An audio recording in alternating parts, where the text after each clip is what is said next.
Early one morning, Gordon awoke with a start. He felt strange, but could not explain why. His driver, who had come to clean him before work began, reassured him. "It's the ditch water," he said to Gordon. "It can get into your mechanical workings and make you feel sick."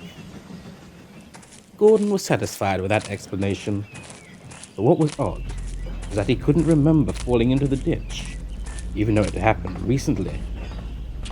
The memory was fuzzy at best. "I'm just exhausted from pulling express so well," he chuckled to himself, and fell back into an uneasy sleep. He dreamt of vague images, those of a mine and of darkness below. In these images, he felt apart from himself, as if viewing the events from above. He couldn't see anything clearly, but he felt strongly that these memories did not belong to him.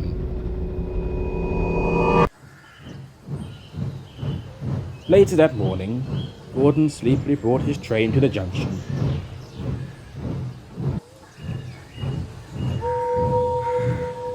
Thomas, who looked equally tired, greeted him with a smile. "Long night?" Thomas asked. "Yes, I had some very strange dreams," Gordon replied. "Me too. It was like we were at the mine again, but when I awoke, I couldn't actually remember being there at all." Gordon's eyes widened.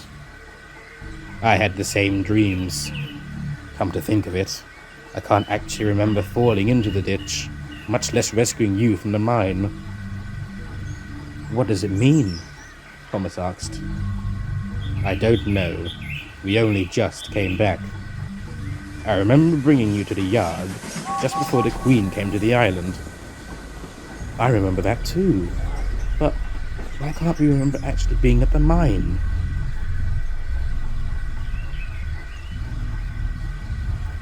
The two engines decided to find out for themselves.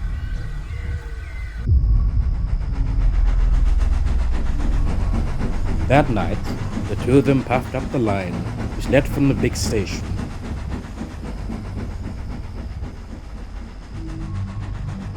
They rounded the bend that led to the mines, but were met with cautionary signs, which read, "Danger!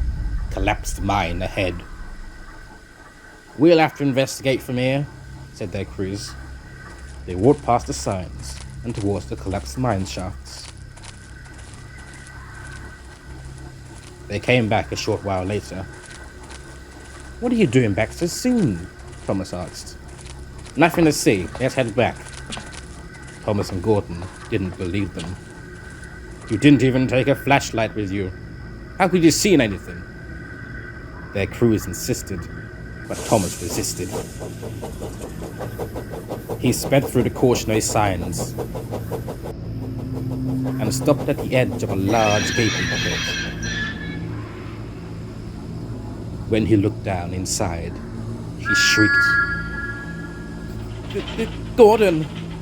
Thomas called, tears welling in his eyes.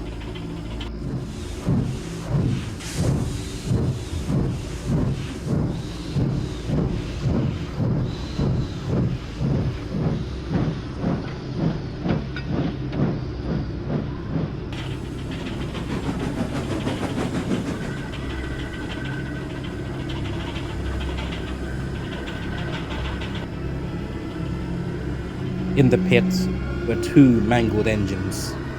One looked exactly like Gordon, and the other like Thomas.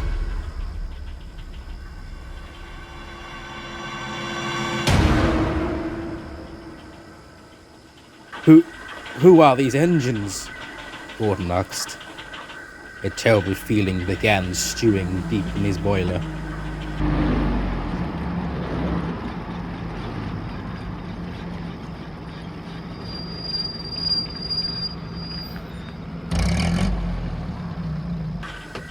"I can explain," said a familiar voice.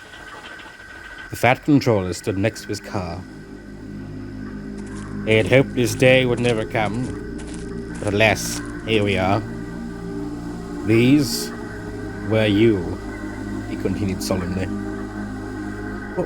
What do you mean, were? Asked Thomas, distress in his voice.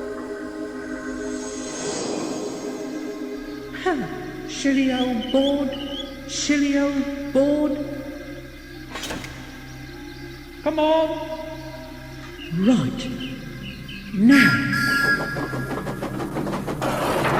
When you fell into the mine, Thomas, you didn't just fall. The mine collapsed beneath you, swallowing you whole.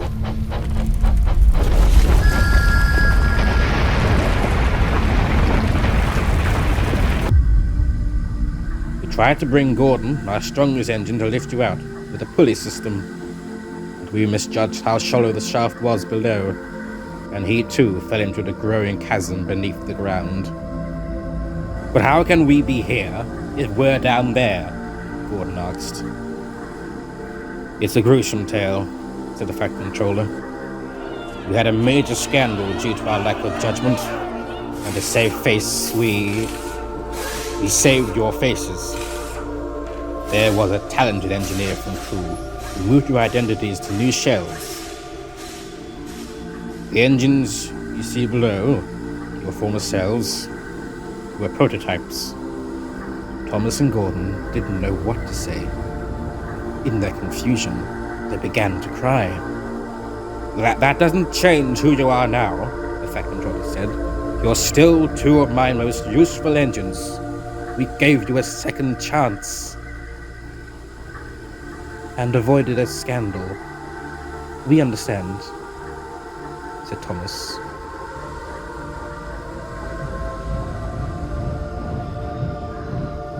Soon after, two engines slunk home, buffer to buffer. Everything felt familiar and foreign at the same time. I didn't feel whole anymore, knowing that a part of me was rotting away in the bowels of the mines. I only hoped that one day, many years from now, these memories would become fuzzy too.